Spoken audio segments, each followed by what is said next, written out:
All right. So, TJ, what is your favorite Stand in the Gap story? You got 90 seconds. So the one that comes to mind that really characterizes who we are, I think, is Sarah's story.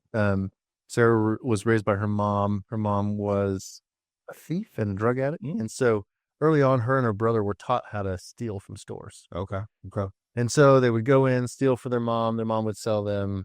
Her mom also would deal drugs and those types of things. So mom was very physically and emotionally abusive their entire life. Sarah grows up. She also kind of follows the same footsteps, and she ends up being incarcerated. Fast forward, she finds Stand in the Gap because we teach a curriculum in the prisons and jails. We can get into that. So she finds Women in Transition, our prisoners program, goes through that curriculum, gets out, gets a Women in Transition team. It's a group of mentors to walk alongside her as she enters back into society. And then finds Jesus, becomes a believer. Fast forward like maybe 5, 6, 7, 8 years down the road, her mom is living in Florida and still addicted to opiates and is dying. And she hadn't seen her mom for a long, long time. Yeah. Finds out, she drives down to Florida and becomes her caregiver for the rest of her life. Gets her out of bed, cares for her. So that's the story of Stand in the Gap. That's the beauty of the gospel for us, is that someone who abused me and hurt me my whole life, when they're dying, when I find Jesus, I go down and I take care of you for the rest of your life. Oh, And I love you and I care for you. And that was her story. And that, when Jesus saves you, very often that's the type of life that Christians have led for thousands and thousands of years, is this complete reversal of your abuser becomes the person that you sacrifice your life for. So that's a very common story at Stand in the Gap. well, I just think about, like, kind of gave me goosebumps because, I think about how hard it is to care for, just people I talk to, caring for my parents is hard, and they're wonderful people, right? It takes a lot of effort, but then to think this person, instead of nurturing me, like they abused me, they manipulated me, they taught me a way of destruction, but yet still, That's right. here I am. Yes. So,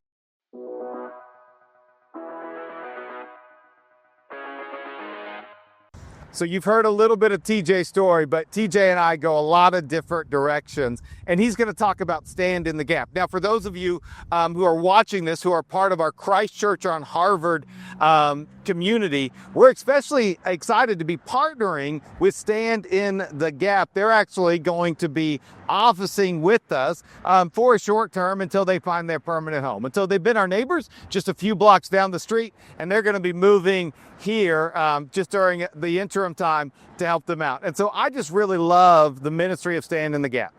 Their work they do with modern day orphans, and you're going to hear about 18 to 24-year-olds and what they do in their Life Launch program.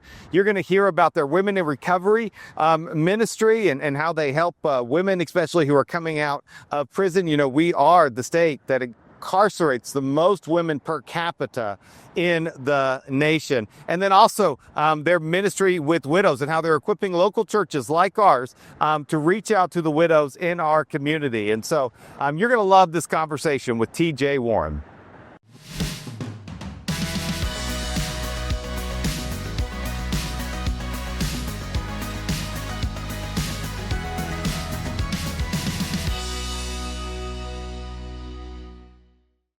So let's talk about Stand in the Gap. Yep.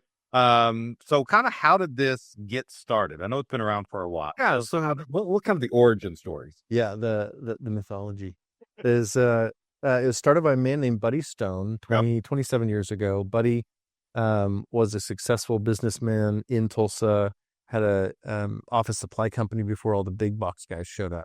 So he went on a walk to Emmaus. I don't know if you ever heard of that book. But went on that, and it really kind of revolutionized his life that weekend, where he felt called to do something like this. He didn't know what it was, wasn't sure, gathered a couple of his friends around. Another man named Doug Fears was a friend of Buddy at the time, and they said, well, let's start something. We don't know what it is. That's awesome. Like, we got to do something. Yeah. Figure it out. So Buddy actually went to his wife after that and said, honey, I have to sell the business and I have to do this. Wow. And so he sold the business and started Stand in the Gap 27 years ago. He watched his mom go through widowhood and saw how hurtful and hard that was for her to navigate and for the church to navigate with her. And so that was part of the beginning of this. So 27 years ago, Stand the Gap really ended up in the early stages being, how do we equip the church to care for people who are really hurting? Okay. So we would gather anyone from the church. We would teach churches how to create what we'd call a spiritual family. Okay. So, and we would gather groups of people around someone who's hurting. This might be a young girl who lost her dad at an early age. That was one of the stories early on. You might have someone who is going through a really horrible divorce, whatever, kind of hurtful situations. Yeah. And eventually we never lost that core methodology of care, but it morphed into the three populations, like the James Mission, so widows, orphans, prisoners. So that's kind of the origin story. It eventually merged into caring for these three populations. So it is kind of amazing. Like, something. So to me, just thinking, I got to do something. Yes. There's somebody hurting. Let's go. And then over time, it's like, okay, we've got, because you have this clarity of widows, orphans, prisoners. Where do you want to start with? Yeah. So we'll start with widows. Okay. Widows is our kind of church-based program where we equip churches and other partners throughout the state of Oklahoma, but into the rest of the country. Mm-hmm. Actually, this year we just started 3 international partners in Africa. Oh. So they Google us and then they'll call us and be like, I have a bunch of widows. I don't know what to do. And so we'll just start a conversation about how to help and equip them. So what we do is we care for the church so they can care for their widows. So what we do is we find a person of passion in a church. We coach and care for them. They kind of say, hey, I want your help. Let's start walking forward. So what we do is we try to listen to their subjective context, and we'll take our objective toolkit that we have online. So we have about 15 years of research and development we put into this to try to mold our objective research into their subjective context. So what are your needs at your church? How many widows do you have? Do your widows have homes that are falling apart, or do they need a curriculum of a small group to gather together? So we'll talk with that person, and then we'll kind of form a widow ministry day in and day out at that church with that person of passion. Often the churches are also bought in, and so the churches will have diaconate teams or mercy teams that will be involved in this as well. Yeah. It's a great way to get the whole church involved for caring for widows. For instance, like at the very beginning, we do Coffee Cake and Conversation is the first event that we do. This is a way to help tell your widows you're going to start caring for them. You get to know them, you survey them. And in that process, we can find out what their needs are. So if you've got, say, 15 widows and 10 of those widows are like, my cars are falling apart, then the next meeting you have with Stand the Gap, we'll say, hey, let's go do the car care part of the toolkit, which is a completely documented day of car care for the widows. So you get your men's ministry or your youth ministry involved, and they pull their cars up and they go have coffee and, cake or whatever. While you're fixing their cars. So we do that for their home as well. There's a book ministry. The thing that really holds that together right now is our curriculum. So we have a 24-month curriculum for widows alone. Why 24 months?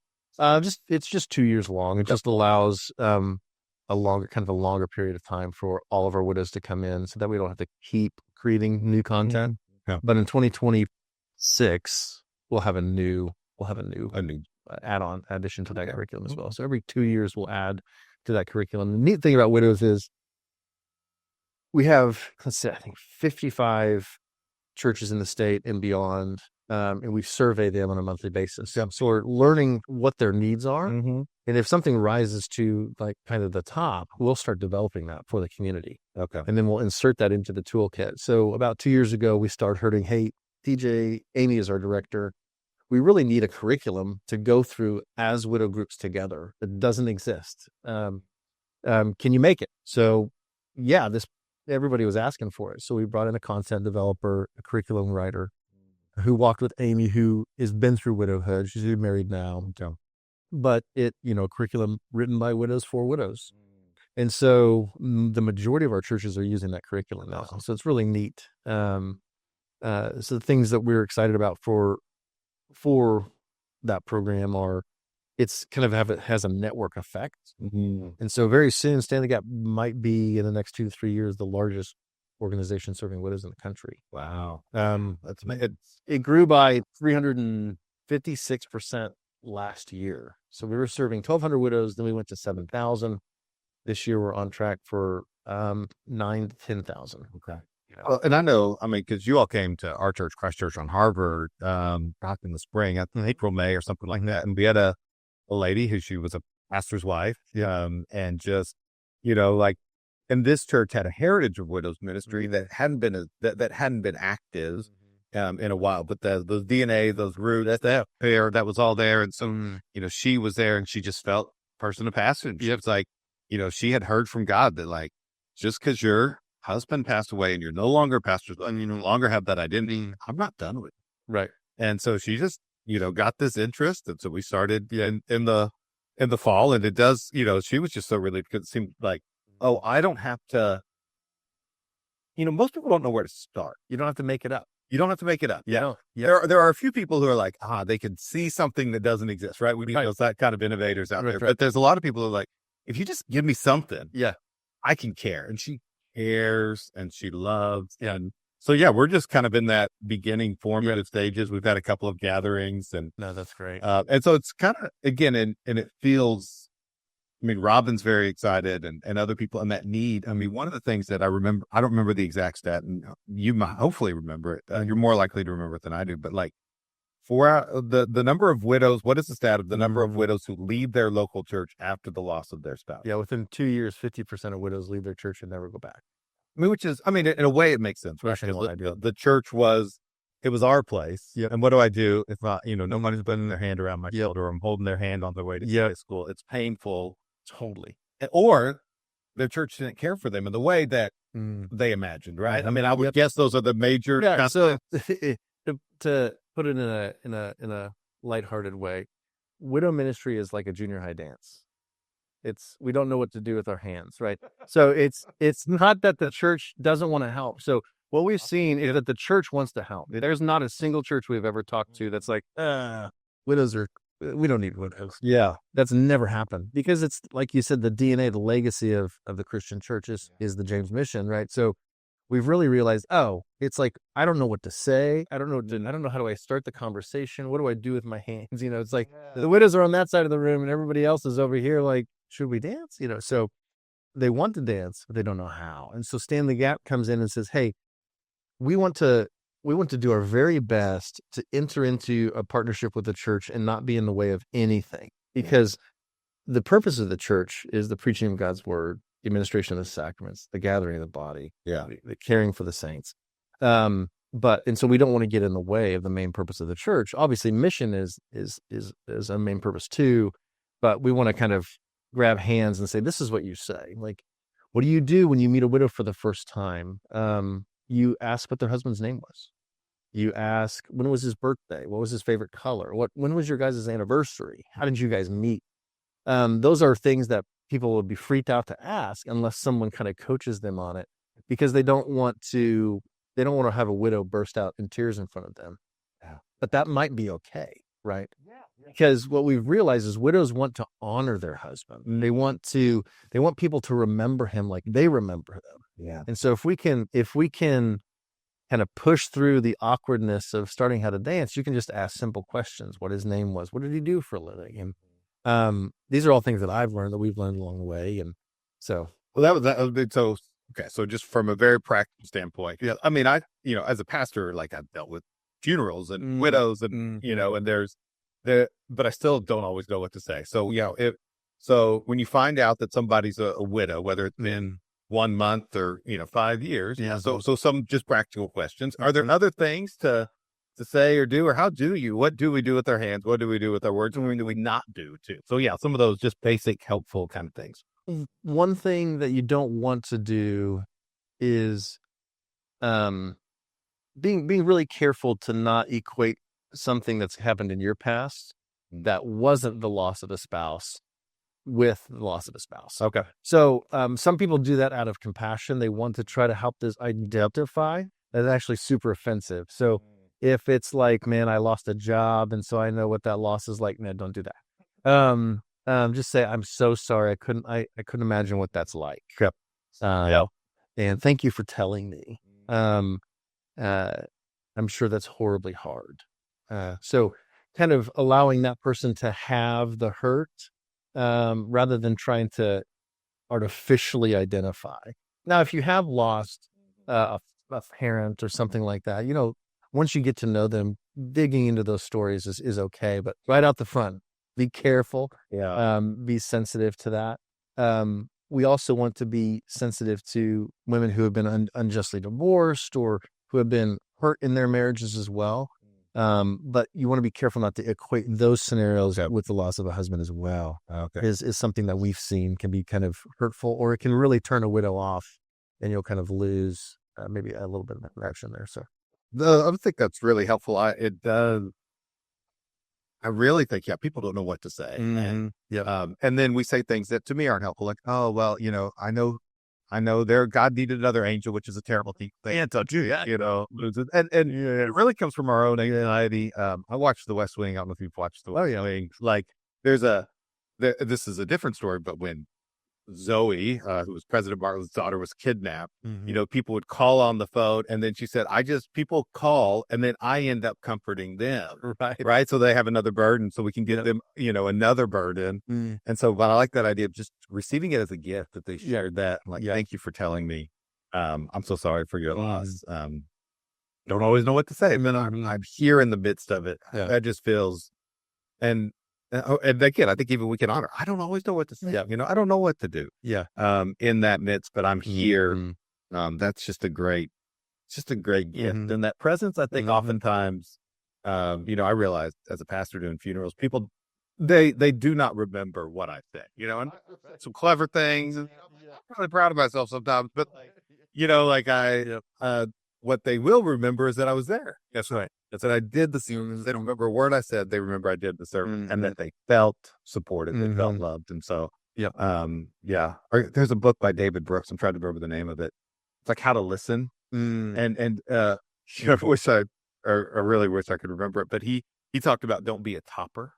Oh yeah, or say one up. Yeah, well, I've lost two spouses, or like whatever it might be. Oh, you lost a spouse. I lost a kid, or I lost this. Trying to tell a story when Buzz Aldrin is at the party, walks in's like, I've been to the moon. Yeah, absolutely. So I think that just just be there and see.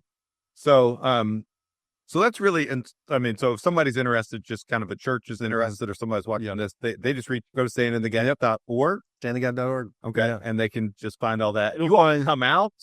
If you're close by, we'll come out with you. If you're in the rest of the country, we'll Zoom call. Okay. We'll walk you through the whole process of what it means to be a partner, what it looks like, what the commitments are for each other as partners. And then we'll kind of go from there. It's generally a pretty easy entry. We try to make it as simple and easy as possible for people to get started. The core of what we do at Stand in the Gap is relational care. So everything we do has to answer that question. Are we in relationship with somebody and caring for them? And so that's the core model of the Widows program, even though it scales and grows, and there's thousands of widows in the country we're caring for through churches. The core is we have leaderships, we have people of passion in those churches that we're connecting with on a monthly, quarterly basis, equipping, praying for, connecting with, coaching them as they care for them as they care for their widows. Yeah, which is also such a just such an important part. And and I want to kind of go back to this like 50% stat. I mean, that's as a pastor, that's alarming, and it makes me think just the isolation that people can. And it was interesting when we were having this conversation. There was a lady at our church who's committed here and had been here, who's a widow, and she had found another Stand in the Gap group, and so another church, and so she was sharing her experience and kind of what they did, and it was a lot of people from a lot of different churches who were meeting in somebody's living room, and she said what is, I think, a great sentence for the church, which is like, I don't even know what church this is from. That it doesn't have to be this church is putting it on. No, it's people caring for people. That's right. It just happens to be that way. So Widows Ministry is not only like a junior high dance, but it's also like Field of Dreams. If you build it, they show up. Now that doesn't, people say that it doesn't really happen in life that much. Kind of say it just to kind of get people excited and motivated, but it actually happens. One of our early stories on maybe about 9 years ago, we had 3 churches in Ada, Oklahoma who were doing widow ministry. They found out that they were all doing the same thing. They're like, well, why don't we have a monthly or quarterly. I can't remember if it's quarterly or monthly, but I think it's monthly dinner for widows. First one they do together, all three churches, I think 60 to 80 widows show up in Little Ada, Oklahoma. Within 6 months, they had over 220 widows showing up. And so what I try to tell people who might be starting to become passionate about widows is widows are so underserved that when you serve them at all, they all start gravitating towards you. So between widows, orphans, and prisoners, by far, widows in the country are the least served population by miles. Because I don't know about you, but I've not heard of a government program caring for widows. Yeah. It's just kind of relegated to the faith-based communities, and sometimes we don't know what to do, right? And so that kind of slips through the cracks, because not knowing what to do is very uncomfortable. And so you just kind of I just set it aside, and I'll go do youth ministry and men's ministry and women's ministry. And those are really important things. But if you don't know how to do it, it's just uncomfortable. And so about 75% of churches nationwide don't have month-to-month widow care or strategic widow care. And the other 25% generally do, which is great. Yeah. But we've seen within that 25%, it's mainly financial care or diaconal care, which is totally great. And so we surveyed that 25%. Okay, so how are you doing that financial care for those widows? And basically the response was, when they ever need anything, they let us know and we can help meet that need. Okay. Well, we then surveyed over 2,000 widows, and the one thing they will not do is ask for help. So that's the gap. Yeah. Right. Yeah. So that we never want to belittle or point a finger at the church at all, because the church wants to help. Like I said, it's just there's a gap that they don't know exists.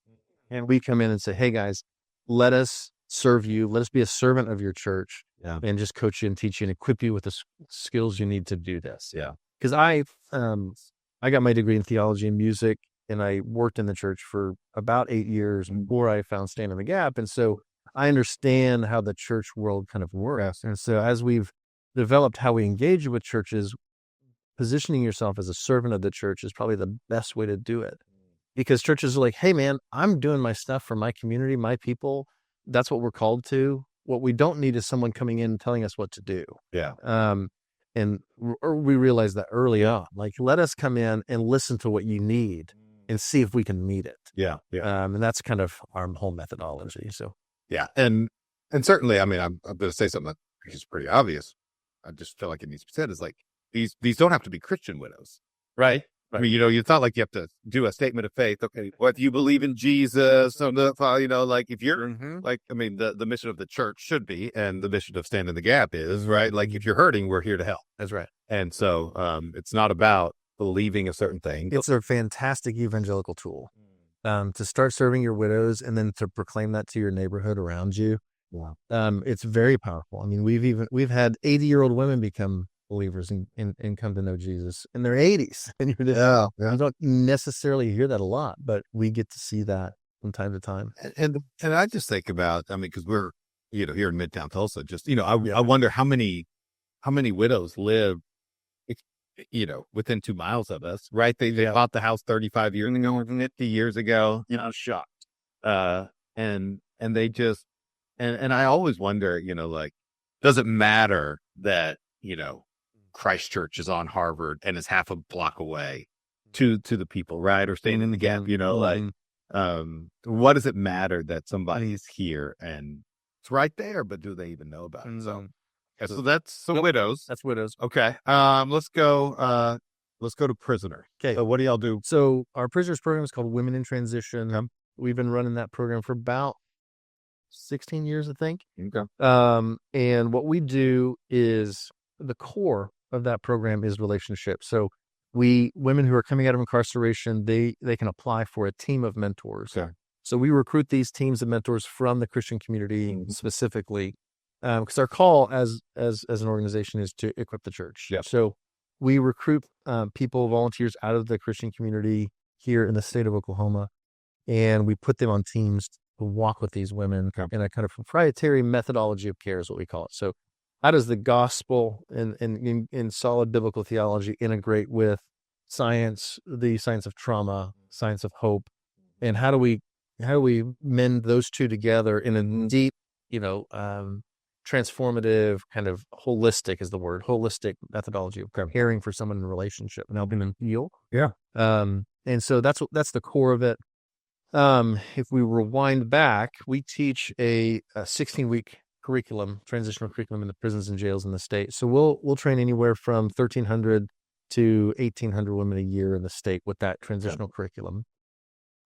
The superpower of that is all of our teachers that go in are prior graduates of the program. Oh, So when they go in, they've got all the street cred already. So Wow. when Shantae and Rhonda and Kathy walk in, you still got a handful of women that were on the yard before Shantae met Jesus, and she was running all the drugs on the yard, and so oh my gosh, this is real. Yeah. Shantae met Jesus and her life was 180 difference. And she comes in and she does this training with them, and it inspires hope, inspires deep conversations for these women. And so after those trainings, we'll sit sometimes for 2, 3, 4, upwards of 5 hours. These women will line up and we will give them kind of transitional coaching, what that means. So that's kind of step 2. You got the curriculum, you got transitional coaching, and we will help these women. We'll speak hope into their life. If they want to be prayed for, we'll pray for them. And we will help them connect to a transitional living facility in the state. So over the last 16 years, we've developed kind of this organic list or network of transitional homes that we trust. Wow. And we'll kind of ask this one, where do you live? Where do you want to live? Where are your kids at? Okay, my kids are in Owasso. So let's go to branch 15 up in Owasso. So let's help you get applied there. Okay. So that doesn't happen a lot in the state. Mm-hmm. So we're kind of filling a pretty big void in that coaching space. We help them connect to that transitional living. So curriculum coaching, then transitional living. So they'll find a place where they'll stabilize in transitional living care. If they land in Tulsa or Oklahoma City areas, they can then apply for a women in transition team. So once they stabilize in that primary care, we come in with the relational care. So one of the biggest problems in recidivism or going back to prison is going back to the community that was unsafe to begin with. So if we can get good training, good coaching, and new safe living environment established, then that next step is how do we gather a safe community of people around this woman? Yep. So as she walks through recovery, as she walks through the DHS system to get her kids back, she's got people she's calling who will pray with her, who will care for her, who are there along the way. Because this is a very difficult process. If I'm going to stay out and not use again, or stay out and not go back to my ex-boyfriend who got me into fentanyl, I'm going to need that safe community. Mm-hmm. So this is where Stand the Gap starts to differentiate itself from possibly other programs, is that safe relational care. So the juxtaposition is, how do we transplant out of unsafe community into a safe one? And so once we establish that, it's a year-long mentorship with that woman, with a team of mentors. Like I said, we've got a kind of proprietary methodology we walk through very cautiously and carefully with that woman. Mm-hmm. We have program managers that care for those teams day to day. And then once she's in that team, our purpose in that team is not to establish the attainment of goods and services primarily. It is to establish relational equity. So if I can start feeling safe in community, then the conversation of how to drive becomes a whole lot easier to attain. If I jump into a relationship and I just start talking about how to drive, or the mentors are saying, hey, you got to learn how to do job interview, you got to learn how to drive, you are going to handicap the relational development. If you do that, you're kind of retarding the growth of the whole group of people. So that's really very important for us. Is we don't want to neglect the attainment of goods and services because they're important. We want to do them in the correct order. So in Maslow's hierarchy of need, you'll see food and shelter. I got to stay alive. Right. The next kind of 2 tiers are like, how am I standing in community? Where I have safe people. And then from there, you have attainment of goods and services, those types of things. And often we will skip those 2 tiers and go to the attainment of goods and services. And then when trouble hits, that woman has a higher propensity of going back to prison because we haven't established the new safe relational network. So once we do that, those practical conversations start happening. How do I get a job? She gets a job. How do I get my kids out of DHS? So we start advocating for that woman. So then those next steps are vocation and advocacy. When we put all of those things together with a woman and she walks through, well, I mean, there's ups and downs. Yeah. Her chance of going back to prison is less than 3%. Wow. From the very beginning till now. The statewide average is about 43 to 48% recidivism rate. In our county jails, it can jump up to 80% recidivism. So when you leave, your chance of coming back is 80%. So we're slowly trickling out that curriculum into some county jails to try to help shave off some of those numbers. And that's kind of our mission moving forward. So that's the whole flow of how women in transition works. The focal point of it is that safe new relational, equity and community. You mentioned this mentor team. So what does that look like? Yes. And I know one of the things I remember y'all saying when y'all were here was that it really is about a team of people. That's right. So what is that? Who comprises that mentor team? Who's that made out of? Anybody, really. Anybody who wants to. Okay. We have a kind of a process where we go through matching. How do we match and all that kind of stuff internally? But you could be a single woman who's 75. You could be a married couple who's 35. You could be, it could be a community group who says, hey, why don't we talk to Stand in the Gap? And we have 4 people within our community group of 12 who have the time to be on a team. So we're going to put those 4 on the team, and the rest are going to pray for that team. Okay. For a year. Sometimes that happens. So it's really anybody. We take them through a training, kind of a relationally based, theologically based, scientifically based training. So how do those integrate once again? Yeah. And how do we be like Jesus to people in a way that has good boundaries? Because you have to have really good boundaries with people who are recovering and who are hurting, who have been hurt. Mm-hmm. But you have to also have a good sense of compassion, right? Mm-hmm. So if boundaries is higher than compassion, you'll be neglectful. Yeah. If compassion is higher than boundaries, you'll be permissive, right? So at Stand in the Gap, we have to help people merge those two together. Yeah. Because you don't want my mentor getting up at 11:45 at night and doing my laundry for me, because they're such a mom, right? Yeah. And you don't want my mentor, kind of pointing me in my finger that I've got to get my interview stuff ready to go because they're just like a really kind of on the ball dad. Like, just don't over dad it. You got to kind of bring them together, right? So, So I think of like 2x2 charts, right? So yeah, low boundaries, low compassion, right? That's terrible, right? That's right. You really, that high boundary, high compassion. Yeah. That's a sweet little box. Yeah. So we teach it at Stand in the Gap. It's kind of, you have one side that's expectations. Oh my gosh, I'm gonna blank. I haven't done a training for so long. Oh my goodness. Yeah. Anyways, so as you grow, your expectations should become higher for that person you're carrying with, right? So if you jump out of the box and it's your first week of mentoring and you're like, hey man, like, why'd you spend your Social Security money on shoes? You don't have an ID. It's just you're not there yet. Yeah. Right. You just feel like, those are great shoes. Sweet. Like, you know that Isaiah spent his $200 on an Xbox when he doesn't have a driver's license. You just don't even say anything about it. He said, those are sweet shoes, because you haven't built the equity yet to say you need to not do that again, right? Yeah. But if you're 6 months down the road and you've shown up time and time again, you've answered his calls, you have the relational equity to say, hey, buddy, like, come on, let's not buy another Xbox. Well, and it really is, I think about When Helping Hurts, I'm sure. That's right.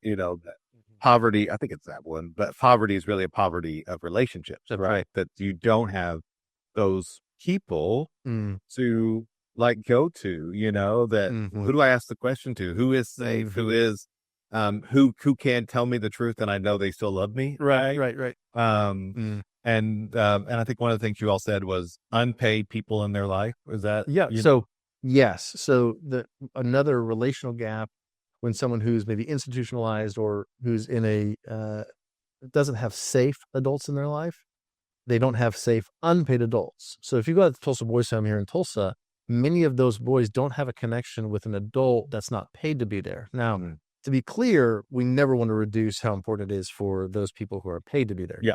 But the gap is, and all those boys know it, is I don't have anyone coming out here for no reason except for me. Yeah. And so we actually partner with Tulsa Boys Home in the next program we'll talk about. But so yeah. Well, again, I think that is just, I mean, that's part of, like, to me, the gospel, right? It's just like, I choose you, right? Not because of what you've done for me, not because of what you can do. That's right. But just like, I just choose to love you because you're somebody who needs love. And I believe you're created in the image of God, and that we all need to do that. And it really is too. I mean, I think about how much we isolate ourselves into people who are like us, right? And we all do that in our own, you know, and there's a gift in that, you know. We know we have this connection, but part of, like, I think living in community is living with people who are different than us, right? And to be like, oh wow, I've never thought of it that way before. Like, some of my favorite people are people that dealt drugs before they met Jesus. And I'm just like, you're cool. You know, you see the world from a completely different angle, but you met Jesus and you don't obviously deal drugs anymore, but you're special. Yeah. Because of the story that you've gone through, the hurts you've gone through, and you're still here. And you still do things that I don't understand at all. You say things I don't understand at all, but that's totally. But I, you know, and that's one thing I guess it was Ruby Payne's work on poverty, and I haven't read it in a while, but, like, you know, the different mindsets of poverty. And I think of, you know, like, I was talking to people about housing, you know, and a lot of people, like, you know, in low poverty, they'll stay at somebody's house, right? And they'll just be like, hey, can I stay at your house? And in middle class world, you know, it's like, okay, what time are you going to get here? How long are you going to stay? Right. When are you going to leave? You know, I'm going to be hospitable. Right. Don't mess up my bubble. But for some people in poverty, it's like, I know what it's like. Yeah. You can stay here as long as you'd like, you know, or until we get in a fight, or else, you know, you get a break. But there's just that, like, empathy that, again, if somebody has to stay at my house, gosh, you know, well, we don't have the space or the room, even though, so that there's an empathy there. So how do we see the gifts? That's one of the miracles of engaging with organizations like Stand in the Gap that give you face-to-face time with people who have gone through situations like this, because your perspective on the world, if you're trying even a little bit, will drastically shift very quickly. Yeah. So that happened to me with I started in Life Launch, and we'll get to that program in a second. But I'm interviewing my first young adult. His name is Steve, and I'm looking at this rap sheet, and I'm like, oh my gosh, this is nuts. So I'm kind of freaked out. I sit down with him, sweetest young man I've still ever met. Wow, very sweet. Yes, sir. Thank you, sir. And that day completely changed my perspective of, oh, these are normal people with big hurts. It's like, how do I explain this to people? What I just realized is these people are just like you. They just carry around some huge hurts in their life that make their behavior a little different, that make the way they see the world a little different, that make the way they deal with adversity, maybe good or bad, you know. And that's what's remarkable, is not only are we helping this woman coming out of incarceration, or these widows, or this young adult from hard places, it's actually going to transform our hearts, because I know Steve, and Steve could have been the guy on the news who stole the cop car and drove it around town, right? Yeah. And I remember, and that's a real story. Like, I'll say that seemed that and the washing clothes is 11:45. I'm like, see, a little too close. But no, I remember seeing another person on the news that did something not good with the police, and I'm looking at it and I'm like, man, that guy's not a good dude, man. And I'm thinking this in my head, and then I'm like, Jesus brought right to mind Jason's face, and I was like, oh, that could be Jason. Yeah. And Jason is one of the sweetest people I've ever met. Yeah. So he's probably not that far off from Jason. Yeah. He's just got huge hurts like Jason. Yeah. So that really helped bring things to home. And I think for our mentors, they realize that very quickly on, and their life it shifts. People from hard places, or people who are prior felons, people who are coming out of the foster care system, are not just a concept that they've learned on the news anymore. Yeah. And it actually disperses a lot of the false, presuppositions about who these people are very quickly, which is, I think, crucial for the church.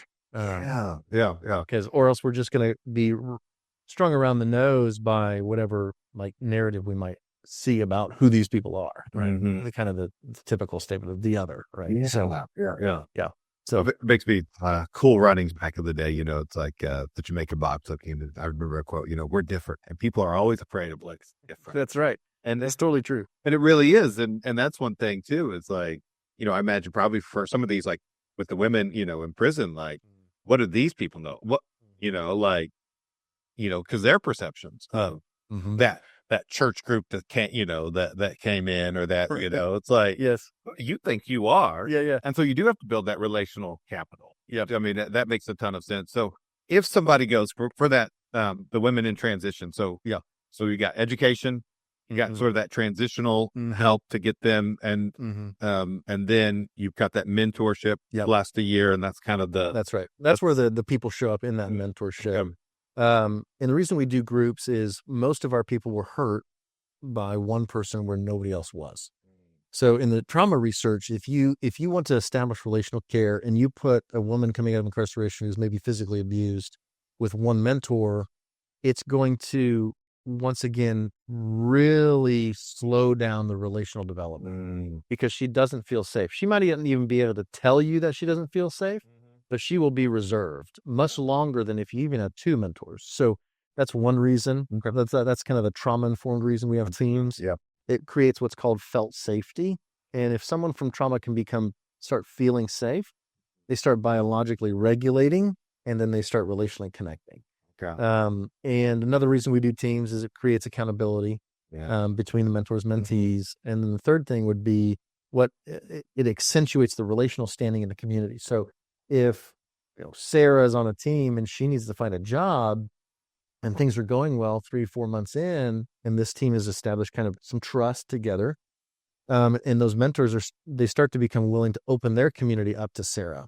Okay. So it becomes 4 times easier for Sarah to find a job than if she just had one mentor. Yeah. Right. And a lot of people think, man, recruiting teams. Now, don't get me wrong. It's hard to get mentors. Yeah. But it is sometimes easier to put people in teams because it disperses the responsibility of engagement with that young adult or young person, or maybe they might be older too.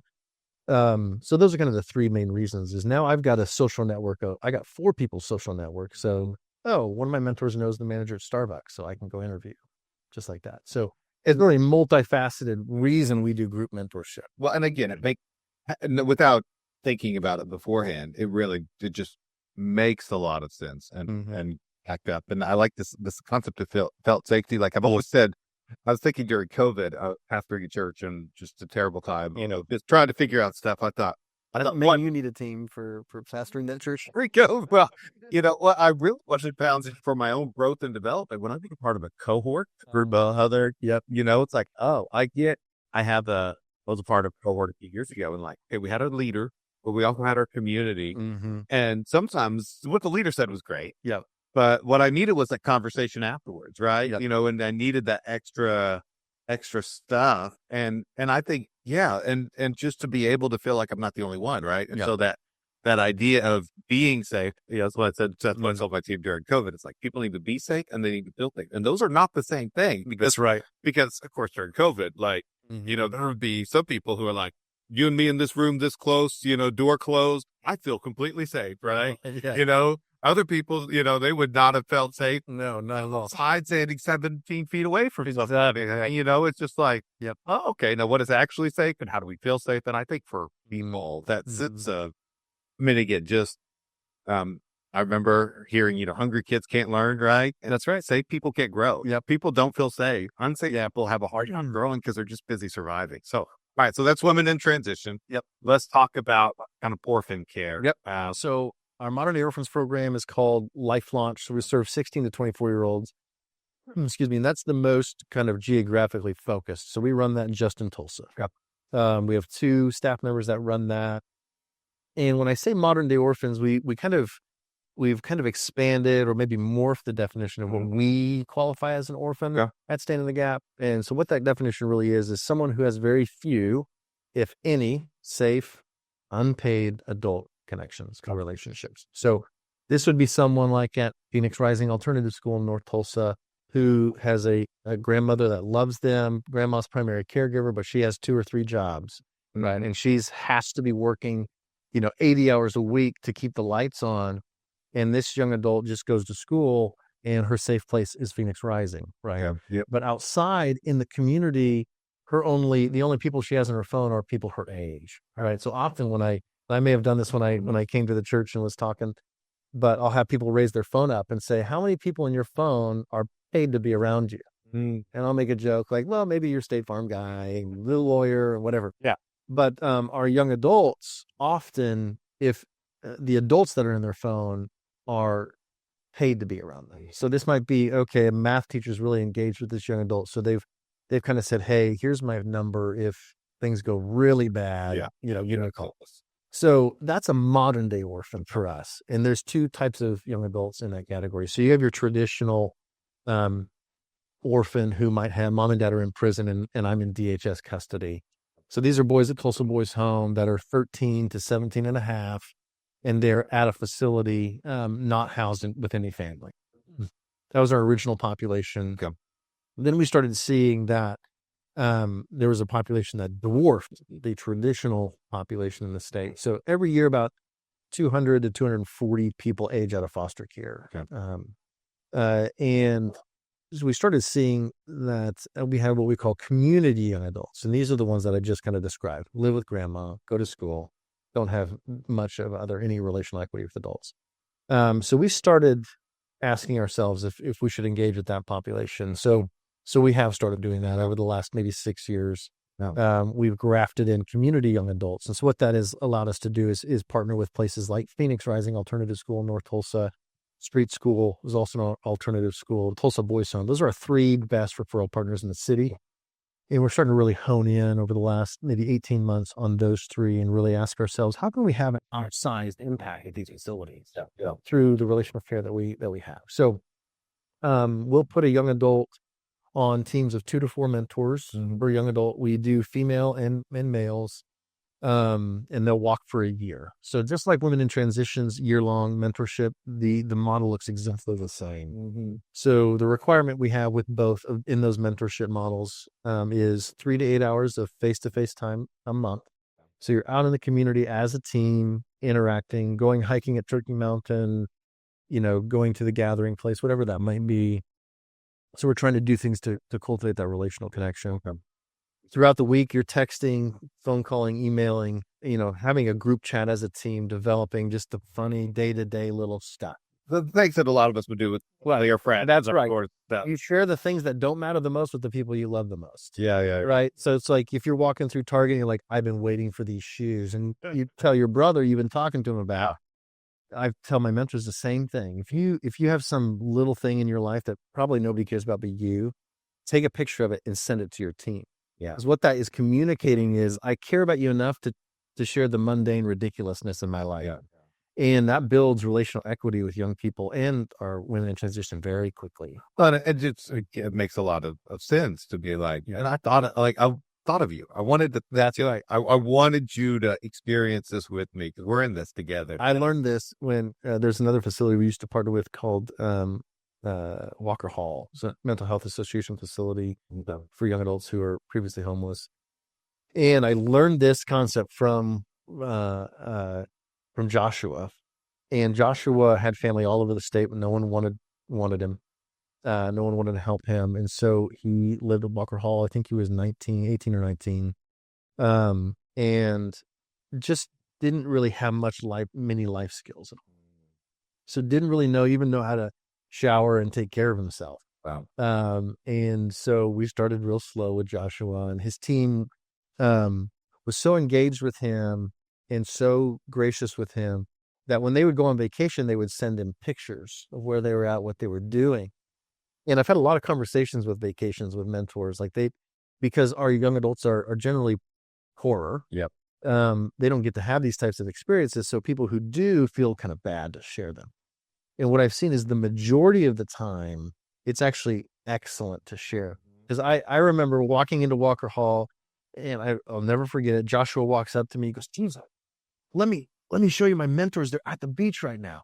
Pulls his phone out and he's like, "Look, they're doing this at the beach and look how blue the water is." And I was just like, what's happening right now? So these types of things when I was in Life Launch would happen all the time, where I'd be like, hold on, something's happening right now. I need to take this in because I need to teach people this. Yeah.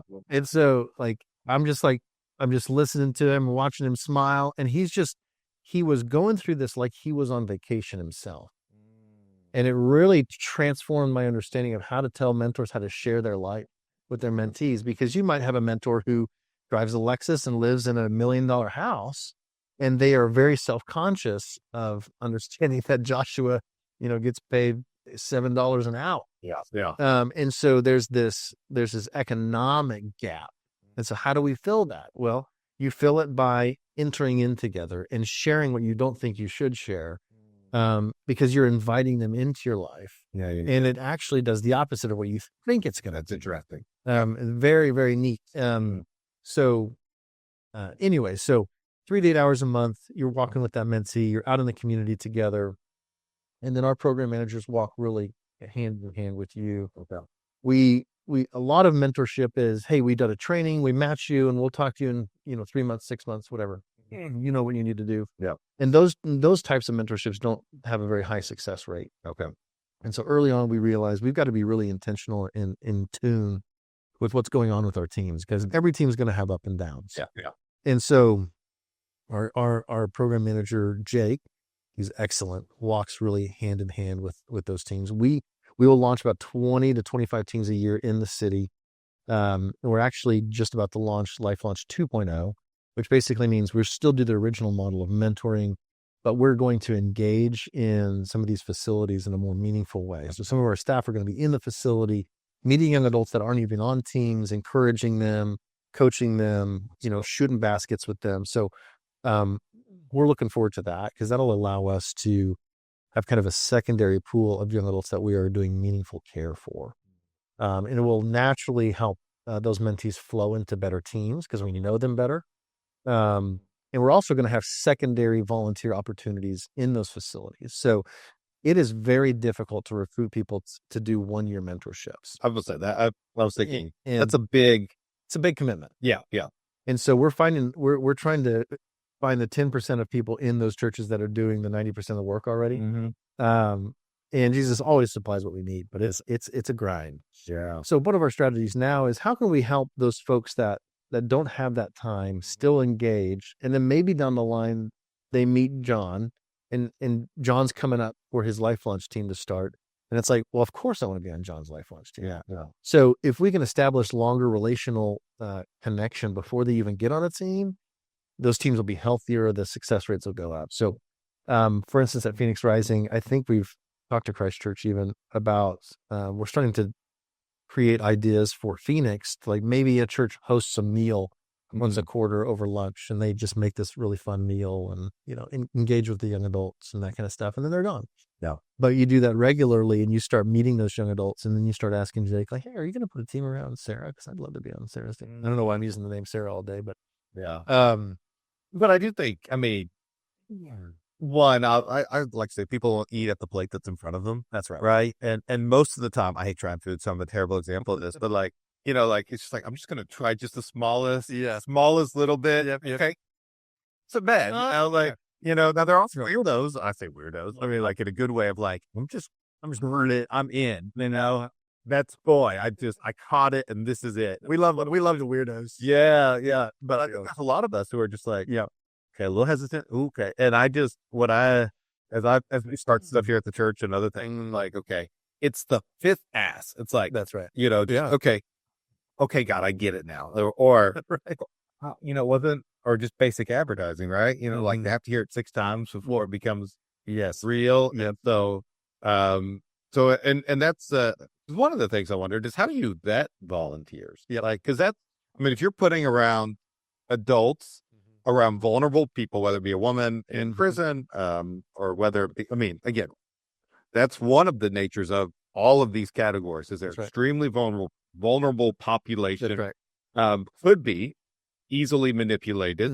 And people have been taking advantage of them in all sorts of ways, probably throughout that. So I'm very curious, how does vetting your volunteers, training them, what does that look like? Yeah. it's generally pretty simple. A lot of people will say, "Oh man, our training's 3 days long." That's totally fine if that's how long your training needs to be. We've realized that what we want to do is compact a lot of information into 2.5 hours. Okay. Because the way we've set up the structure of the operation of the team, we're highly involved. So, Women in Transition, the Life Launch is done in-house at Stand in the Gap. Widows is done through partners. Yep. And so we have created that system for us to be highly involved. So we're caring for you as you care for your mentee. So we're really closely involved with you. So we don't have to do a copious amount of upfront training. That training is about 2 to 2.5 hours. What we're really helping you see is how does the gospel, so the theological question is, how has God in Christ treated me? That's the question. So if we can't answer that question well, then we don't know how to treat our neighbor. Yeah. Right. So if we understand how God in Christ has treated me, then we can start to learn how to open up a theological understanding in our hearts, but also a practical way of engaging with someone in need. So we take you through that. That's the kind of theological presupposition. Then we go into some trauma-informed realities. So how does trauma affect the brain, the body, relationships? How can you identify normal behavior versus trauma-driven behavior? Just to give some clarity to, from time to time, you're going to have interactions with your mentees that are odd. If they're odd, that means they're probably coming from some form of trauma response. That means your response needs to be restorative 98% of the time and not punitive, right? So if, for instance, if I take Isaiah was one of my young adults in Life Launch years ago. If I take Isaiah out to eat, Isaiah was going to ask me for another hamburger every single time. Why? Because, if I didn't know Isaiah, that's generally inappropriate in our culture. Yeah. I spent the money, I took you out, and here you're asking me for something else. If it was your own kids, you generally kind of, honey, this is not right. You need to apologize because you're breaking cultural norms and hurting feelings. But if you don't have just the skill set to kind of say, oh, this is odd. Oh, then I probably shouldn't respond as I would respond to my children. I have to have another set of tools here. Because if I respond punitively, I will shut this relationship down immediately.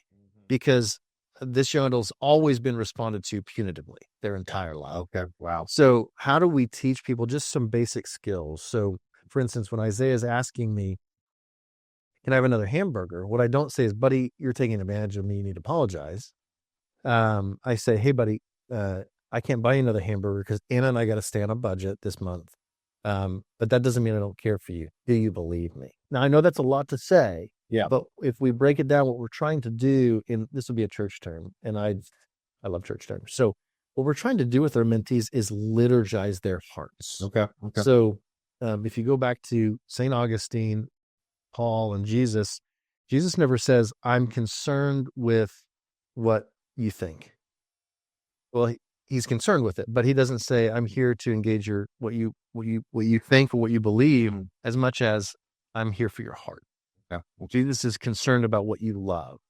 And then because he knows if I can get what you love, what you think and believe, come in order after that. Yep. So St. Augustine's theology would be the affections. So a person, their core of who they are is their affections. Everything else spins out of that.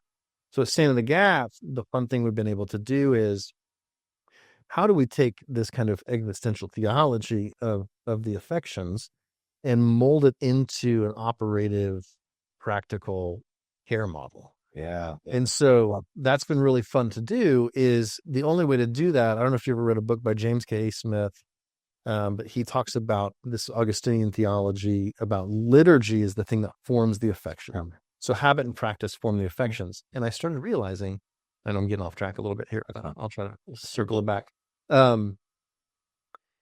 Is what you're starting to see in the science, the trauma care science, is the same thing that we've been doing for thousands of years in the church. Amazing. Yeah. So if you have a young adult who has reactive attachment disorder, that person has to have really clear practices all day. And that adult needs to say, hey, buddy, in 30 minutes, we're going to go get ice cream. Okay, buddy, in 15 minutes, we're going to go get ice cream. Okay, buddy, in 5 minutes, we're going to go get ice cream. Because what are you doing? You're liturgizing them through the day to be safe, to stay regulated. If you don't do that to the kid with reactive attachment disorder, in 30 seconds before you got to get in the car, you say, hey, buddy, we've got to go get ice cream. It's time to go. You've completely disrupted their life, and they don't know how to handle the disruption. And so in the trauma care, you're liturgizing them. You're forming their hearts and their affections towards safety rather than disorder. And so you look at the ancient practices of the church, and even the practices we do today are forming our affections toward the beauty of the gospel, or the beauty of Jesus. And so what they would call that a telos. So my end goal in mind is Jesus, is the kingdom of God. And so the Christian church has always tried to slowly liturgize the people's heart toward God. The culture has other ideas. So the culture liturgizes you and often away from that in some cases. So when I'm talking with Isaiah, I tell him that over and over again. And I was with Isaiah for 6 years, and he would still ask every time because, and I didn't tell Isaiah's backstory. He has cerebral palsy and scoliosis. Yep. And he grew up on the streets of Detroit, and he can't see very well, and was kind of neglected by his parents. And when he was about 16, was trying to deal drugs to make money, but he can't see. So he's wandering onto other people's drug territory, and he get beat up, almost died several times. So by the time he's like 17, he gets trafficked in the drug trade down to Texas. And these guys find out, oh, you're not 18. You can't be around us. Put him on a Greyhound bus, and he just ends up in Oklahoma City. Like, can't see very well, cerebral palsy, scoliosis. He's about that tall, and ends up at youth services in Oklahoma City. They send him up to Tulsa because they have more beds. And then I get a phone call. Hey, we got a young adult at youth services in Tulsa. I was like, okay. And that's how I met Isaiah.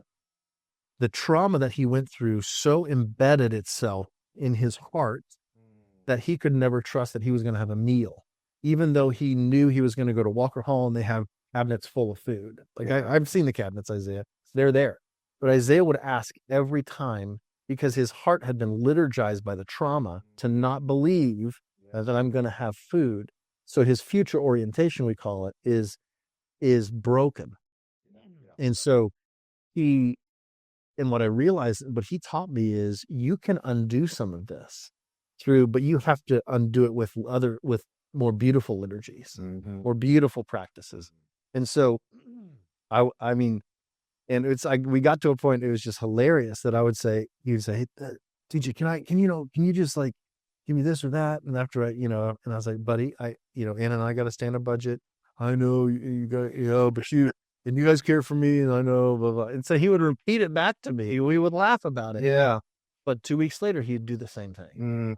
That's trauma behavior. Yeah. And so what we teach our mentors is like, how do you have enough compassion to not take behavior personally and be objective about it and interact in a way that is restorative, that pulls people into conversation rather than punitive and pushes them away. Yeah. Right. Now, purity is not all bad.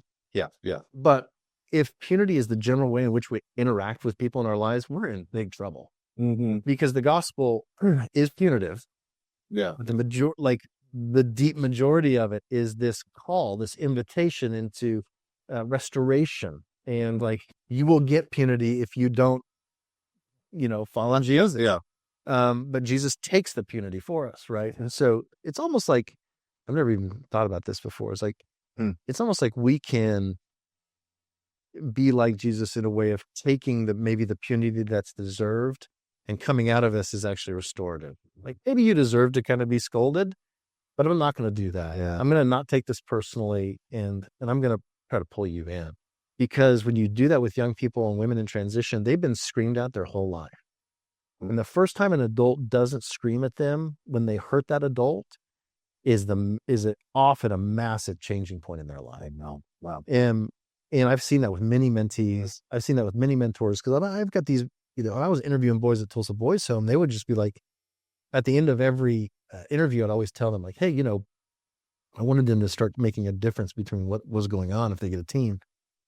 I would say, hey, your mentors are not paid to be around you. You know that, right? And I would say 50% of the time, 60% of the time, these boys would look at me and go, why would they do that? Because they are so, what's the term? They so don't have that. Hey. That they don't know how to compute it. and someone would just show up at TBH to just have lunch with me for no reason, but to get to know me. Yeah. And so that it's just remarkable. So being able to work the beauty of the gospel and how has God in Christ treated me into the like actual day-to-day operations at Stand the Gap is probably one of my favorite things.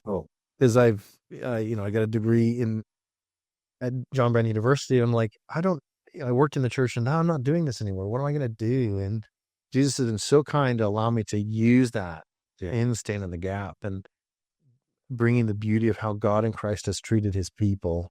And that is the foundational question for any ministry to people. So bringing it back to Life Launch, taking the long road around. Like I said, it's a year long. About in a hard year, 75% of our young adults graduate. On a great year, it's normally above 90. Okay. We haven't had many hard years lately, which has been great. Being able to integrate into those facilities is a lot more stabilizing for our teams, which is really helpful. And then, I mean, I've got lots of questions. Sure. On a practical level. So, as you mentioned, you were with Isaiah for 6 years. So if I'm a mentor and I walk this year process and I'm done, the program is over. That's right. But I can keep going, right? Yep. And I imagine that happens fairly regularly. It does fairly regularly. So the way we set this up is can we develop a relational connection in a way that lasts, right? We're going to give it parameters of 12 months because we want the mentors to know, hey, you've got a time commitment here. And there's often teams that will slowly kind of fade out. Yeah. And that's okay because we walk the teams through that. Mentee, what do you want? Mentors, what do you want the rest of this relationship to look like? When we do our 12-month graduations, we go through the specific questioning process and we get expectations set and then we kind of go from there. And I was working for Stand the Gap, so I've been on teams from time to time, just longer, just naturally, be involved with it. But Jason was the first young adult I was on a team with. One of his mentors had a crisis in their life. They had to step off. So I was like, okay, I'll be on this team. And so, after Jason graduated, we would meet and connect once a month for a year or two. And then now I'll say hi to him on Facebook because he's up like at the Kansas border. Okay. He's got 4 kids and 2 houses and is a professional welder. And I'm just like, it's just incredible. Me and Doug, his other mentor, who's great, we didn't even really do that much. We were just stabilizing factors in his life. And I remember Jason, his parents were drug addicts. And so he never did drugs. I mean, maybe he experimented, whatever. I don't really know. But in the mentorship, it wasn't a thing that he had a problem with. But the problem is these little things in society that we don't think about. And that is, for instance, like you work at Walmart or McDonald's or some of these types of jobs, they will not put out 2-week work schedules. They'll put out 1-week work schedules. So what that does is it's easier on them to manage things, but it's way harder on their employees because you can't orchestrate your life. You can't try to do night jobs or night school like Jason was doing when Walmart is only giving me 7 days worth of a schedule. Yeah. And then all of a sudden you'll try to do, Jason's trying to do night school welding. And then all of a sudden he'll get, I've got a night shift, boom. And now I've got, and it would just melt down. So Jason finally, lost his job because he's trying to go to night school and not lose, his space in the class. So he went through kind of this turmoil. We would never think about that, right? I never thought about it until I was interacting with these young adults. Yeah. And so there are actually some states that mandate that you do too, but there's very few. I think there's like 3 states that mandate 2-week schedules because of this problem. So if you're a mom, like how in the world are you going to go to night school and do this if your schedule is new every 7 days?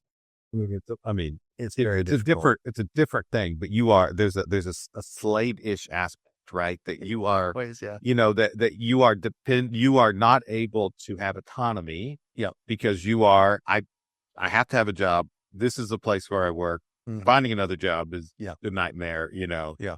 I am, yes, ma'am. Yes, sir. I'll do what you tell me to do because I have no other option. Yeah.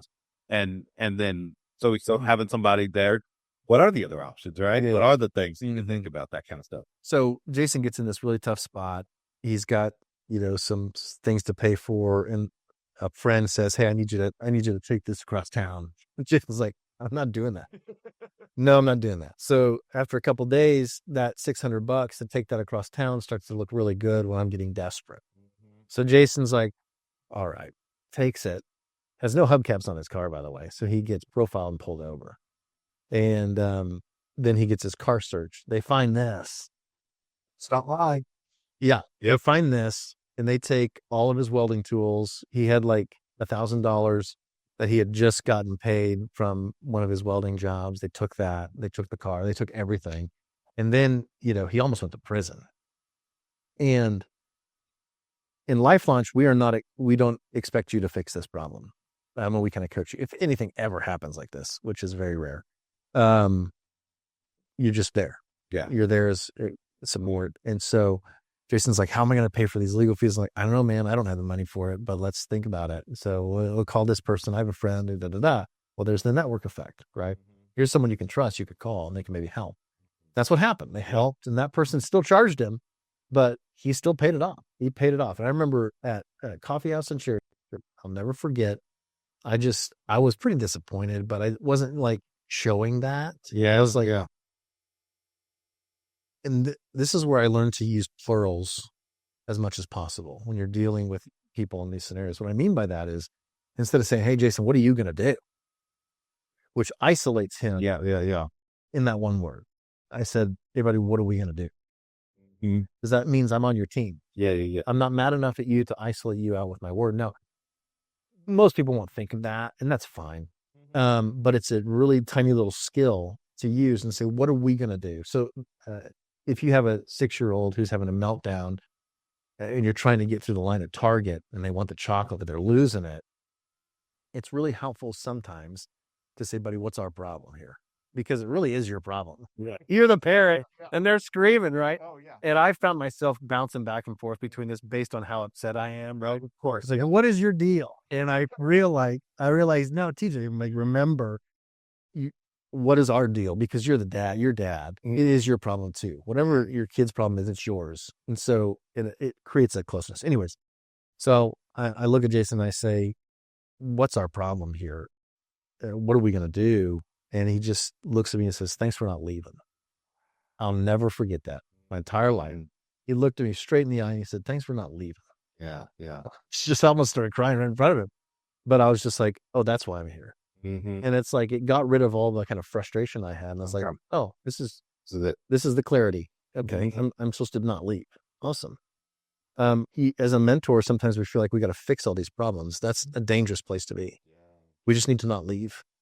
If we don't leave as best as possible, if the relationship doesn't require that we leave appropriately, then stay, And that gives that felt safety. That's right. That then opens them up to being like, "Wait, I thought you would leave. Or you turn away." And I can feel safe that there's that.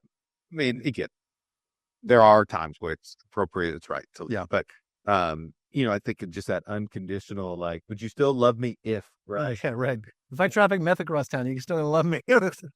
Hey, I didn't do it. It's like, and you have to deal with and we deal with the consequences. That's right. I'm not going to go to jail, but you might. No, it was funny because we were joking. He's like, "If I go to jail, are you guys going to come visit me?" And we started laughing. I was like, "You're probably not going to go to jail, but yes, we'll come visit you." And it was just this, even laughing when thinking, your mentee's going to go to prison. It's fun. It's interesting that we would both be laughing about it. Yeah. Kind of denote, or kind of is an indicator to the safety of that relationship. Like, we're even laughing about me going to prison because I know you're not going to leave. I can laugh about it. Yeah. Didn't happen, but so he was like probation for like 2 years. Well, and we only laugh when we're relatively safe, right? That's right. Like sleeping and laughing are things that can only happen. That's a good point. Relatively safe. Yeah. And so for him to be able to laugh, it's like, oh yeah. That. And these are the tiny, tiny things as a program manager that I would try to help my mentors see, because you don't see them. they just fly right by you and you feel like you're not doing a good job. Time and time and time and time again, I'd have a mentor say, man, I just don't think we're really getting anywhere. And I would start asking questions, how's Catherine? Is she calling? Yeah, she calls and we text and we talk. I was like, she calls and texts and you talk. Like, that's a huge win. Yeah. Like that's not abnormal to you because that's your whole life. You call and text and talk with everyone. And that's not a problem. For Catherine, she has extraordinarily high anxiety. Yeah. Like she wouldn't get out of bed for weeks at a time. She'd miss school for weeks at a time because she couldn't get out of her bed. She couldn't walk into that school, but she's texting and calling her mentees. Yeah. So that's the win. So it's like mentoring people from hard places is all about taking your expectations and laying them down here and helping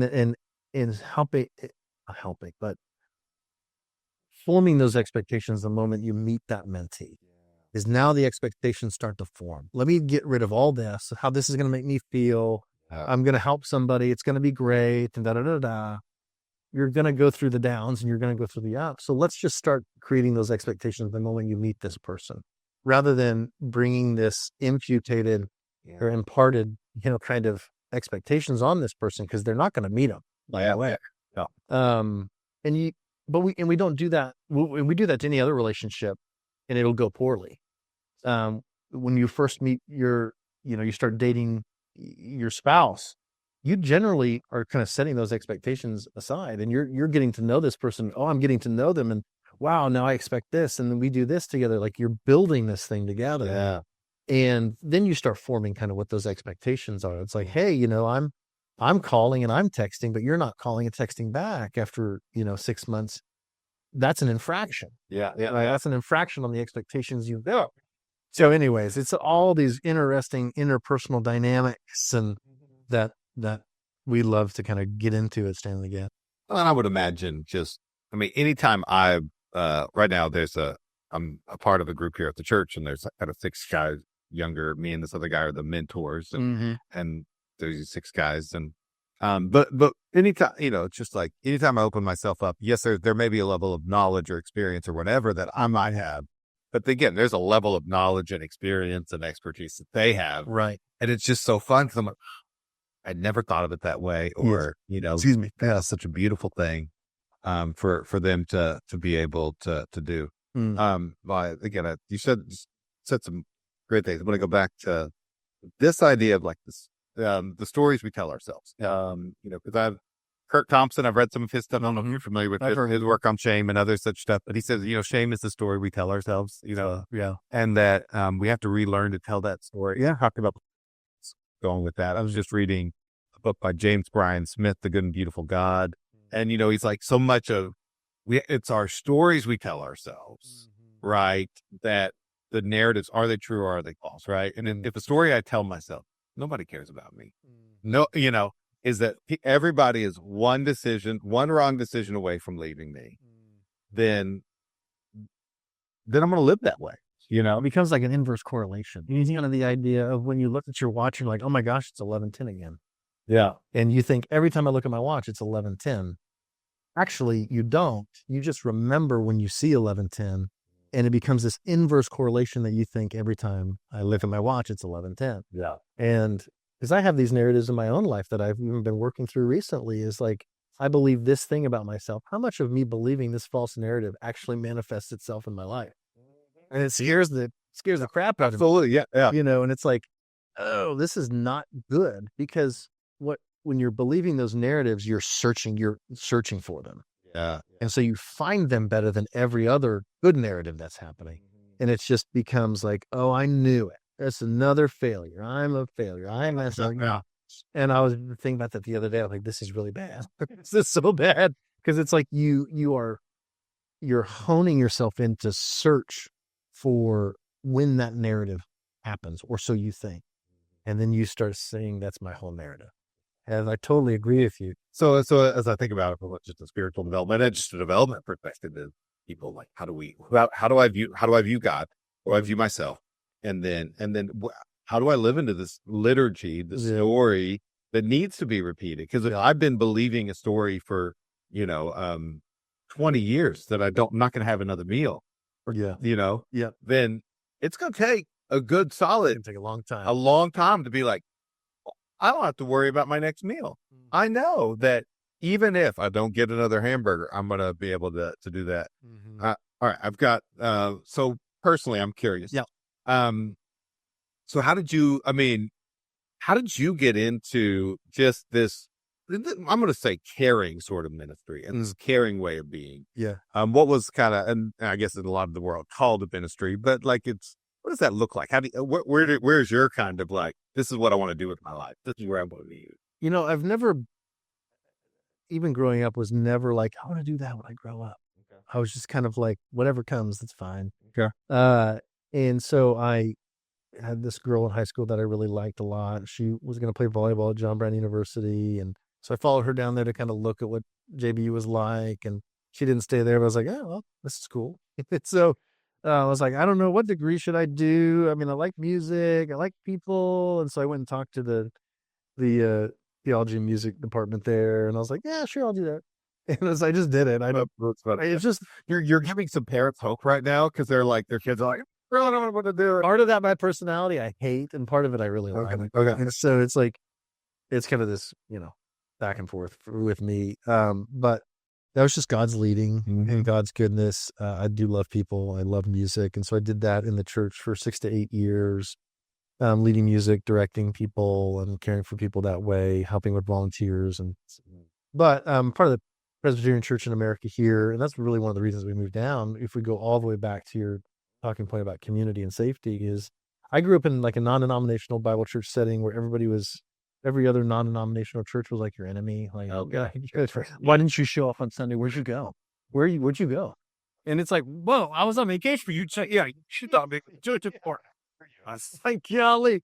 So, I mean, that church now is very healthy. It's a beautiful church. But when I was growing up, there was a lot of just division and those types of things. And then my friend was working for Trinity Presbyterian in Owasso, and I needed a job, and came down and interviewed. And every Monday, all the PCA pastors in the Tulsa area meet, pray for each other, have lunch, and hang out, joke with each other. And I was like, this is weird. Like, what's happening here? Like, who's going to stab me when I'm back here? Yeah. Right. So, no, it was just this beautiful thing that the Spirit has done with the PCA churches here in Tulsa, where all these pastors love each other and care for each other and support each other. And I was like, this is different. This is interesting.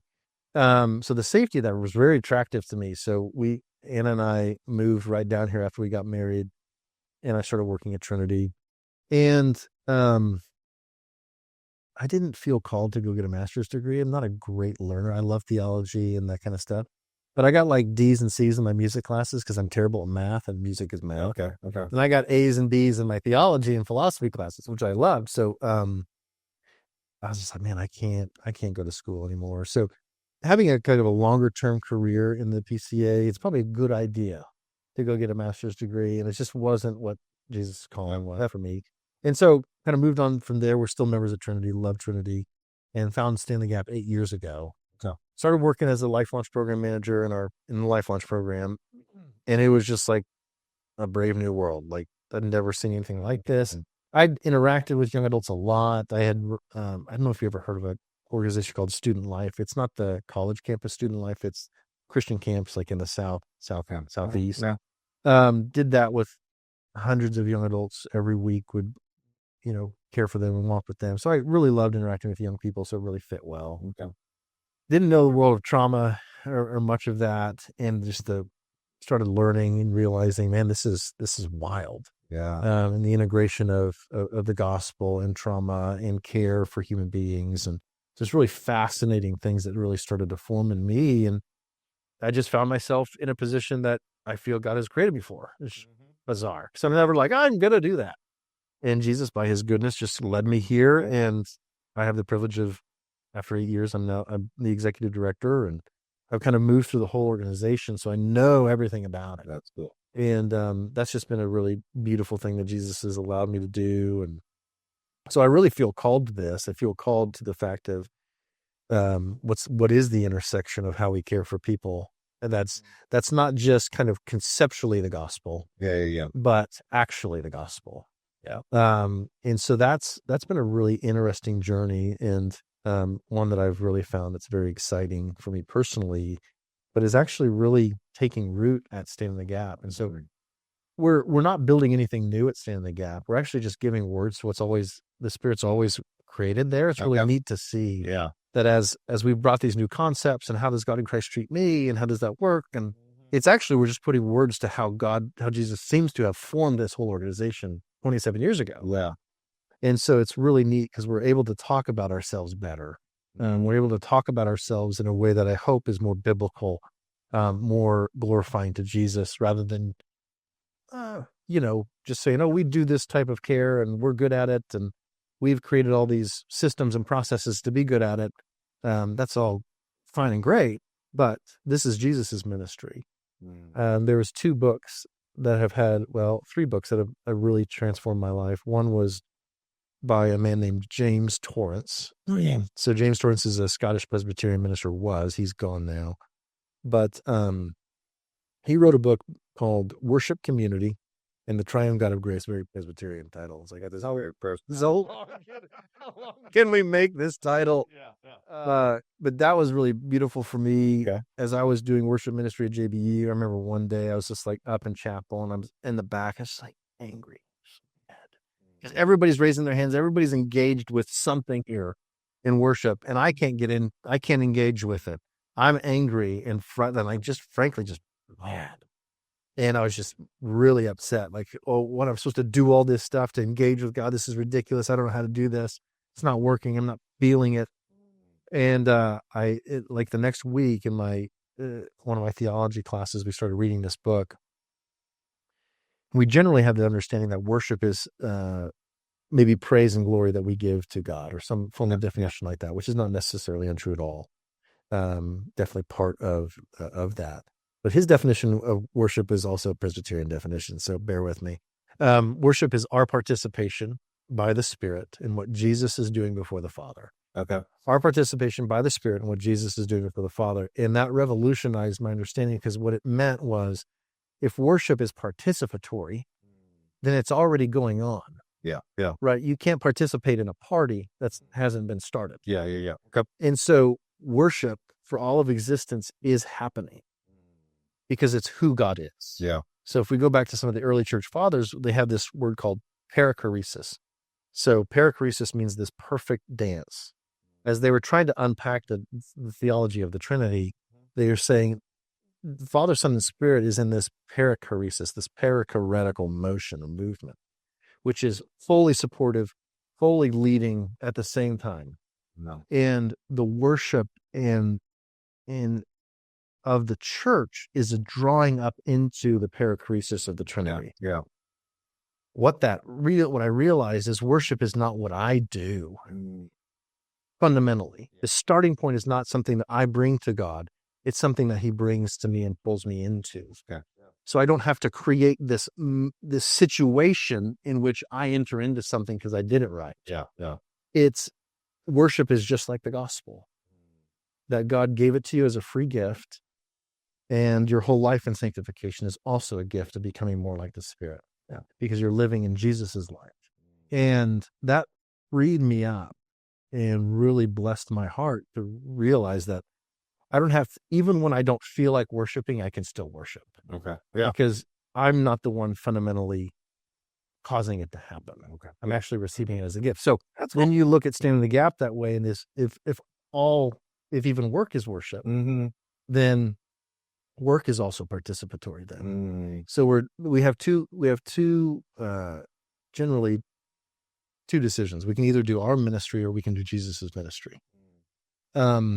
And the 2 books that go along with that are Crucifixion of Ministry and Resurrection of Ministry by a guy named Andrew Purvis. He's a pastoral theology professor at up in the Northeast. I'll think of it.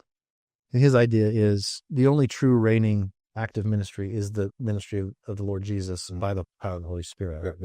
So being able to integrate this into Stand in the Gap and ask ourselves as a staff and in our programs and our mentors is like, how do we participate in Jesus's ongoing ministry to this person rather than make up our own?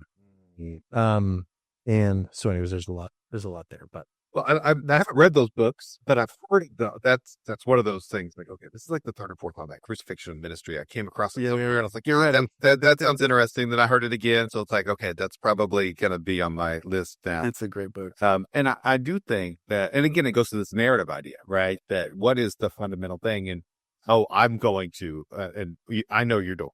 I'm going to go save this person, right? Mentors can come in. I'm going to go be a hero. No. You're going to go be a participant. That's right. And that means that it's not all on you. That's right. That God is already doing more. And if it fails miserably, it's okay. Yeah. Because God's not done with that person. That's right. And that we are just, I mean, again, to me, what it sounds like for Standing the Gap is it really is this ministry of intentional presence to love those who have fallen, right? That have fallen into the gaps. And they don't need somebody to, pull them up. They need somebody to walk alongside them. That's right.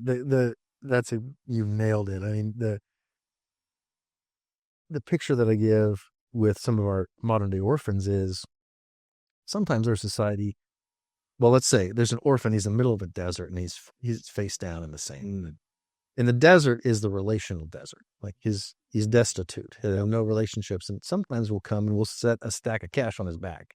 Say, bro, you got this. He doesn't need the cash. He doesn't need the taxes. He needs someone to get down on their knees and grab him underneath his armpits and pull him up and then walk out of the desert with him. That's Standing the Gap's ministry. Yeah. That's I'm not saying that cash and things can't help. They can help at the right time. And you had it just right. It's hard because we want the problems are so big. I mean, this is what I think of just like, and I'm even like thinking for like family members sometimes or friends or people I'm dealing with that have gone through trauma or other such stuff. It's like, oh, I don't want to have to deal with this. Yeah. And not because I don't care for them. That's right. But it's just like, this is a 50-hour problem. Yep. Or maybe a 500-hour problem. Or maybe 1,000-hour problem. I don't, but like, and it's just like, wait, and I don't have the time for that. That's right. I've got all these other things that I'm dealing with or whatever. And so, but to think about the participatory nature of it, like, yeah, it may be 1,000-hour problem, but it's not my 1,000-hour problem. That's right. But they may need my 1 hour in this 1,000-hour that I can just be, and I can be intentional and I can care and I can ask questions and I can say, I'm here for you. And I can take your screaming and, and I've got kids and I think about that too. Like, I can take your screaming. It's not personal. And once I realized that changed how I parented. It's like, it's not personal. It's not personal. Yeah. I still felt miserably sometimes, but it's like, that that this is. And so for us, yeah, I mean, I really do think the gospel, the incarnation of Jesus, right? That if we really took it seriously, right? He left comfort to go into misery, right? He came into the desert, and God's asking me to get off my chair and to just go be present, right? To go be still, to go be near somebody. And I'm like, oh, but it's so comfortable here, right? Totally. And so so I just appreciate the work that you all are doing to encourage people and giving people a way to enter into a tough place. But also, again, I really see a lot of what you're doing is you're not just helping those individuals, right? You're helping people who feel this call and this conviction to go do something. Yeah. Here's a way to go do it. And you're not alone in the midst of it. And we're going to walk alongside you and you will have tough times. Yeah, that's right. Because when you deal with messy people, which is all of us, right? Right. You get dirty. And so, but we're here to help. All right. Wash your hands that's a scar. Yeah. It's going to stay. Yeah. But it gives you a story and you're going to be able to be okay. So, yeah, for sure. all right. I'm going to wrap us up here. I have these rapid fire questions. So top of your mind, just what comes up? What is your favorite word? Fun. Yep. Favorite sound? Birds. Okay. Any particular birds or just like? I like cardinals. Okay. And mockingbirds. Okay. Yeah. Favorite place to eat in Tulsa? Oh man, I love Amelia's. Okay. Downtown. Okay. I've been there. It's open fire. Everything's done over this big open fire hearth. Okay. It's delicious. Great steak. Okay. Great salmon. Great salmon. Great salmon. Yeah. Somebody's coming to visit Tulsa. Okay. Where do you take them? Probably the gathering place. Okay. Yeah. Okay. Pretty ezy win. Yeah, that is pretty. What is there another kind of like? Okay, we went to the gathering place last time. I want to see a different side of Tulsa. What do we do? Cherry Street. Okay. Maybe go to Kilkenny's, go to Coffee House on Cherry Street. We used to kind of live down there, so we love going there. So what is a nonprofit in Tulsa doing great work that most people don't know about? that's a good question. I don't know if most people don't know about them, but I would say a nonprofit that's one of our best partners is She Brews Coffee Shop. Okay. Yep. So Rhonda Bear, who's our director, actually started She Brews 12 years ago. And so they're doing great work. We get women in transition teams for most of their employees. Okay. Because their employees live at their transitional homes as well. So it's a whole transitional place. You should probably talk with Rhonda at some point. I do want to. And She Brews is Lewis. I know there's one in There's one in Claremore, and then there's one at Kendall Whittier down at the little square there. Yep.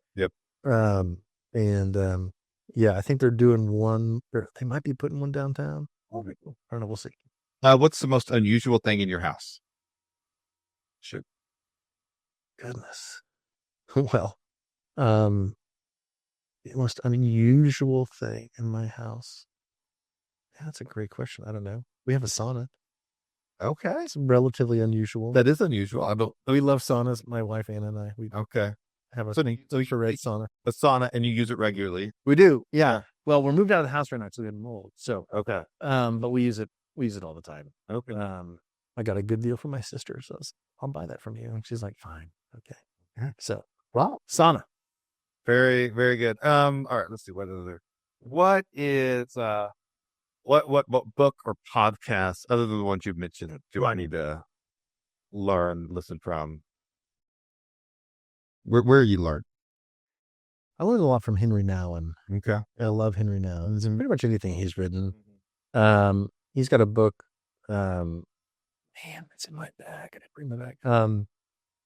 He's got a tiny little book about Christian leadership that's really helpful. In the name of Jesus. Yeah. That's been helpful. Sitting on my desk. Is it really? Love it. So he's talking about how Christian leaders are going to have to be theological thinkers. And I think that that's true. I think we're going to have to be good theological thinkers again, which I say again because I think in evangelicalism, there might be a bit of a gap with knowing our history as Christians, church history. How does the movement of church history influence how I ought to live my life? Yeah. How do I understand the interpretation of the scriptures based on church history and the theology that has been written about it? And we're kind of disconnected from that in many ways. So I think that's helpful. Well, and I do think that from my observation is we're so desperate for like the little bit of glass of water we have on a Sunday morning or Wednesday or whatever, our little devotion. Yeah. We're so thirsty that we have to dig wells and that's hard work and we don't have time for that. It's just trying to survive and totally get it. So yeah, but I really do appreciate that. How do we have these, these sort of things? Okay. One of the people I love is a guy by the name of Steve Cuss. I don't know if you can trust CUSS. CUSS. Yes. And he has what he calls the gala, which is where I was inspired by these questions. But his question that he ends with is this one, is when was the last time you most fully felt loved? Or when was the time recently when you felt fully loved? So when the hypocrisy of my life is that I teach people how to care for other people. And then you have a 4-year-old. So I've apologized to my 4-year-old more times this year than I've apologized to anybody in my life. Because it's when something happens and you lose your temper a little bit and you're like, that was not good. Yeah. And I go sit down in front of Irene and I say, honey, Daddy should not have yelled about that. That was really unkind. Will you forgive me? And she's like, sure. Yeah, I forgive you. Like how quick it happened. And this was maybe last week. How quick it happened was like, oh, because I don't forgive myself for this. Yeah. And now you could equate it. Well, she's focused on something else she's doing. I don't think that's what this was. Because she's very astute. She knows what's going on. She's a very smart little lady. And she was just like, I forgive you. Just that quick. I mean, because it was within a couple minutes of the situation. It wasn't like 2 hours later. Yeah. It was like, I blew it. I got to go apologize. Mm-hmm. And she's like, yeah. And then she just went right on about what's the next topic. Yeah. And I think I have the greatest difficulty believing that's how Jesus deals with me. I mean, probably one of the biggest problems in my life is that right there, is believing that when I confess my sins, he is faithful and just to forgive us our sins and cleanse us from all unrighteousness. And it's not even the confessing of the sin that makes him forgive us. He's like, I've already forgiven you. Yes, I love you. Yeah. Now, what's the next topic? Brennan Manning. I read this in The Good and Beautiful God just the other day. I don't know. Do you know his story at all? Oh, yeah. So, because somebody gave up his life for him. I mean, and so he took his name as Brennan. That's how the name came. And so he was talking with the mom of this person he was in a bunker. Grenade was thrown, and this guy jumped on the grenade. Wow. And he was like, do you think your son loved me? And she yelled at him. Like, he gave up his life for you. Mm-hmm. Like, literally gave up his life for you. You better know he loved you. And he's like, and that's when the gospel made sense. There's no greater love. There's no greater love. And so, yeah. Well, TJ, this has been great. Thanks, man. I really appreciate it. And so standinthegap.org. Standinthegap.org. And you can find out all sorts of stuff. You guys got stories. You got help out. And so if they're interested, then just reach out. And I appreciate it. Yeah, well, we're thankful for you. Christ Church has been a big blessing. I think when we first came into the gym, there's just a spirit of excitement and joy and a genuineness of like loving your neighbors. Yeah. That was really refreshing for all my staff. So I'm thankful. Good. Well, we're glad. Well, thank you so much. Thanks, man. Yeah.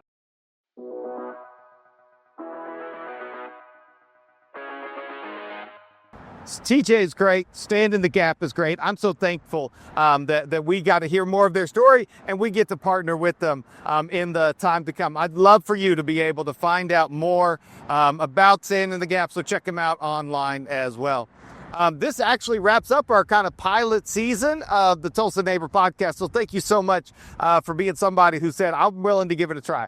Right now, our plan is to bring it back for season 2. We're going to kind of look at some things, evaluate. So if you have any comments or suggestions, don't hesitate to reach out. And a special shout out to Brittany Obel, who is our producer, our camera person, our audio. She does all the graphics, everything to make me look and sound good. She's done a great job. So thank you, Brittany. And we're looking forward to coming back. It was season 2 of the Tulsa Neighbor Podcast. If you have somebody that I need to talk to, just shoot me an email and we'll be glad to continue to tell the great stories of Tulsa one person at a time.